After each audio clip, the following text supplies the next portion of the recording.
we will go for the next topic.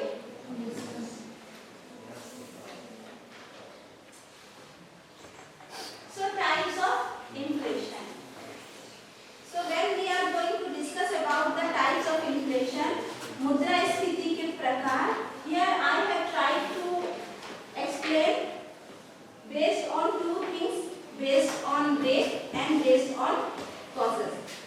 Rate के आधार पर, दर के आधार पर, मुद्रास्फीति के प्रकार और कारण के आधार पर। और भी कारण है, there are the many more causes of inflation, but here I have tried to focus on the two types of inflation. Okay, so the first type of inflation according to the based on rate are, first is creeping inflation.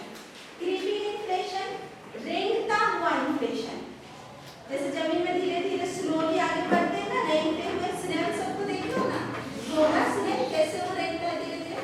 तो अगर inflation का rate धीरे धीरे बढ़ रहा है, price level धीरे धीरे इंक्रीज हो रहा है over a period of year, एक साल में धीरे धीरे कीमतें बढ़ रही है, so that will be known as creeping inflation.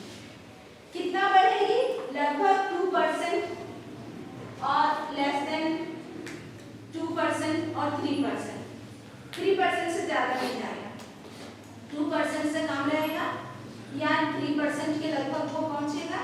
इस हिसाब से हर साल कीमतें बढ़ रही है, that will be known as creeping inflation and it is good for the economy. Why it is good for the economy? क्योंकि कीमतें अगर धीरे धीरे बढ़ती है ना, then producer will earn profit, उनको प्रॉफिट मिलेगा और फ्यूचर को लेकर उनका एक्सपेक्टेशन अच्छा होगा and they will try to produce more thing and to earn more profit, so it will help them to think in positive way. Okay, थोड़ा थोड़ा कीमतें बढ़ रही है तो प्रोड्यूसर को अच्छा लगेगा और वो और ज्यादा प्रोडक्शन करने के लिए इंस्पायर होगा और वो प्रोडक्शन करते रहेगा, so it is good for the economy. Now, the another type of inflation based on rate is working inflation. Working inflation चलता हुआ मुद्रास्फीति। रेंगने से तो थोड़ा स्पीड होगा ना चलता हुआ, रेंगने में तो बहुत स्लो आगे बढ़ेंगे, लेकिन चल के बढ़ेंगे तो थोड़ा स्पीड से बढ़ेंगे। तो चलता हुआ जो तुम्हारा इन्फ्लेशन होगा वो होगा तुम्हारा 3 to 10%, not more than 10%। 3 से 10% के बीच में। Further we can more divided 3 to 6% और 6 to 10%। लेकिन अभी तुम इतना समझ जाओ कि 3% से लेके लेस देन 10% तक अगर हर साल प्राइस इंक्रीज होता है, किसी चीज की कीमतें बढ़ती है, तब हम लोग उसको कहेंगे वर्किंग इन्फ्लेशन। ओके, तो वर्किंग इन्फ्लेशन ये भी अगर हम लोग को इकोनॉमी में वर्किंग इन्फ्लेशन होता है and we can control it, we try to control it, then it is good. If we are unable to control it, that means definitely economy will get a shock, economy को झटका लग जाएगा अगर हम लोग उसको कंट्रोल नहीं करने सके। So government already focus or try to control inflation during working inflation period. Government देखती है कि हमारा इन्फ्लेशन कितना आगे बढ़ रहा है, अगर 7 to 8% इन्फ्लेशन रेट बढ़ गया, then government try to control money supply in the economy और वो डिफरेंट मेजर्स को अप्लाई कर देगा, टूल्स को अप्लाई कर देगा मनी सप्लाई कंट्रोल करने के लिए कि इन्फ्लेशन रेट ना बढ़े। तो अगर वर्किंग इन्फ्लेशन तुम्हारा 3 to less than 10% होता है, इन्फ्लेशन थोड़ा ज्यादा ही है and economy too fast, it will help grow economy too fast, economy बहुत जल्दी जल्दी बढ़ते जाएगा, ठीक है, बहुत फास्ट ये ग्रो करेगा और ये इन्फ्लेशन को और आगे लेके जाएगा। कैसे लेके जाएगा जानते हो? जब लोग देखेंगे कि कीमतें बढ़ रही है ना, तो लोग और ज्यादा सामान खरीदने लगेंगे कि इन फ्यूचर जो है और दाम बढ़ते जाएगा और महंगा होते जाएगा, तो बढ़ी हुई कीमत पर भी वो लोग खरीदने लगेंगे। तो इकोनॉमी बहुत फास्ट बढ़ेगा लेकिन it needs to control. Next is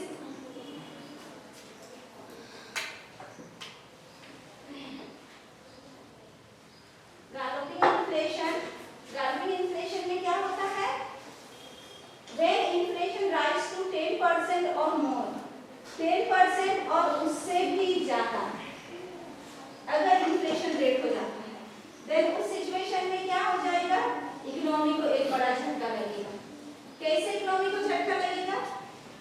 अभी मैंने थोड़ी देर पहले बताया कि इन्फ्लेशन मतलब क्या, वैल्यू ऑफ मनी कम हो रहा है और प्राइस लेवल बढ़ रहा है।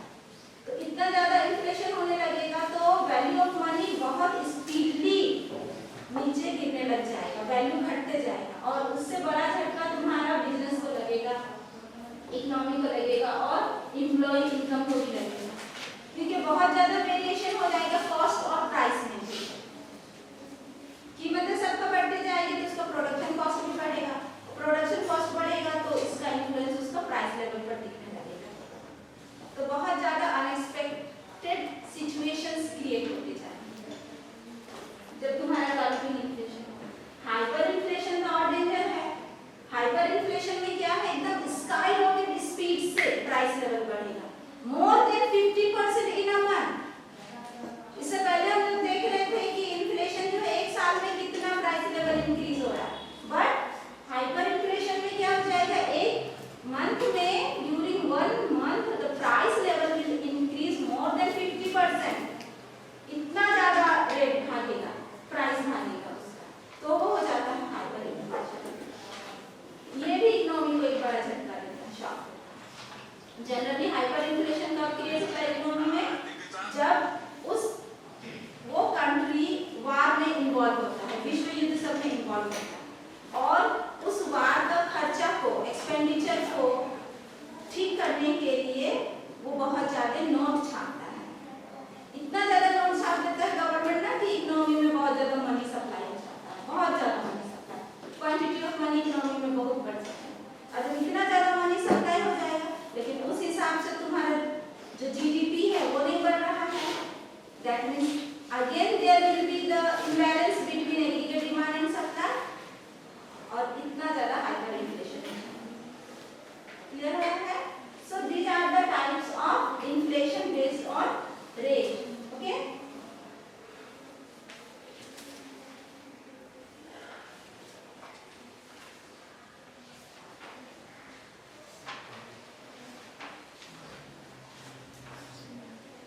मैम दूसरा कोना से बैक कीजिए।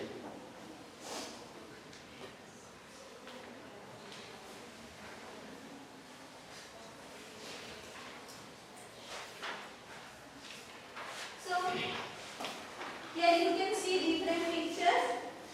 These pictures indicate graph of different types of inflation. देखो ये क्रीपिंग इन्फ्लेशन है, इसमें इन्फ्लेशन धीरे धीरे बढ़ रहा है, प्राइस लेवल ये वॉकिंग है, क्रीपिंग से थोड़ा स्पीड वॉकिंग में बढ़ रहा है, रनिंग में ये और थोड़ा सा स्पीड जा रहा है और हाइपर इन्फ्लेशन में तो वो स्काई रॉकेट के